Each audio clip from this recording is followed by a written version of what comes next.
മറ്റൊരു പ്രധാനപ്പെട്ട വാർത്തയിലേക്കാണ്. അമർനാഥ് യാത്രയ്ക്ക് സുരക്ഷയൊരുക്കാൻ ജമ്മു കശ്മീരിലേക്ക് പുറപ്പെട്ട BSF ജവാന്മാർക്ക് മോശം യാത്രാ സൗകര്യമാണ് നൽകിയതെന്ന ആരോപണം.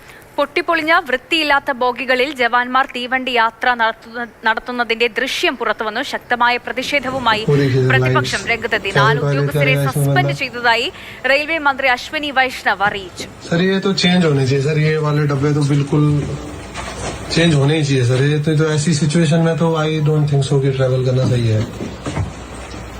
ये इनह्यूमन टाइप कंडीशन है सर.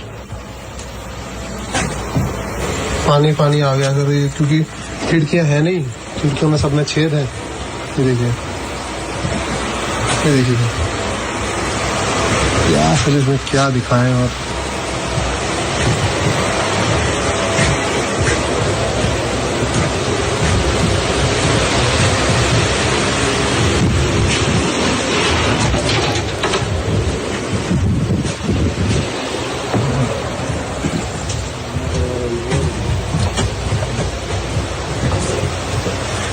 और ये वीडियो तो ट्विटर पे भी शेयर होनी चाहिए वैसे, जैसे इसके हालात हैं.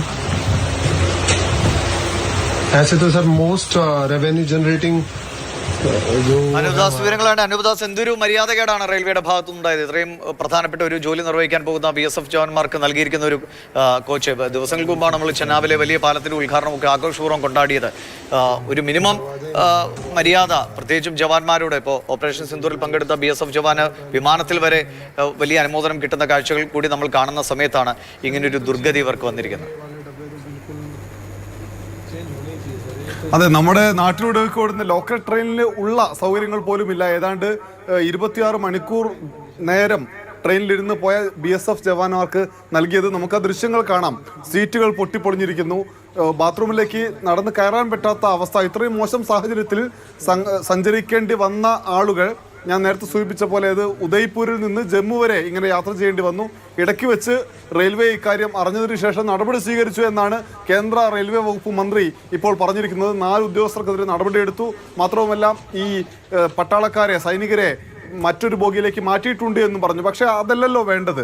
വേണ്ട സാഹചര്യം, ഇങ്ങനെ സൈനികരൊക്കെ യാത്ര നടത്തുന്ന സമയത്ത് അവർക്ക് നിശ്ചിതമായ ഒരു സൗകര്യം ഉറപ്പാക്കാൻ വേണ്ടിയിട്ടുള്ള നടപടികളായിരുന്നു. പക്ഷെ അതുണ്ടായില്ല. പ്രത്യേകിച്ച് ഇന്ത്യ പാകിസ്ഥാൻ സംഘർഷം അവസാനിച്ച 1 മാസം പോലും ആയിട്ടില്ല. സൈനികരുടെ പ്രവർത്തനത്തിൽ, അവരുടെ ഇടപെടലിൽ ഇത്രയേറെ നമ്മൾ ആത്മാഭിമാനം കൊണ്ട ദിവസങ്ങൾക്ക് ശേഷമാണ് ഈ ദുർഗതി നമ്മുടെ സൈനികർക്ക് വന്നിരിക്കുന്നത്. അതെ, ഇവർക്ക് പകരം കോച്ച് നൽകിയത് എത്ര മണിക്കൂറത്തെ യാത്ര പിന്നിട്ട ശേഷമാണ് അല്പം ആശ്വാസം കിട്ടിയത്. ഇത് കണ്ടു കഴിഞ്ഞാൽ കണ്ടം ചെയ്യാൻ പോകേണ്ട കമ്പാർട്ട്മെന്റ് ആണുള്ളത്.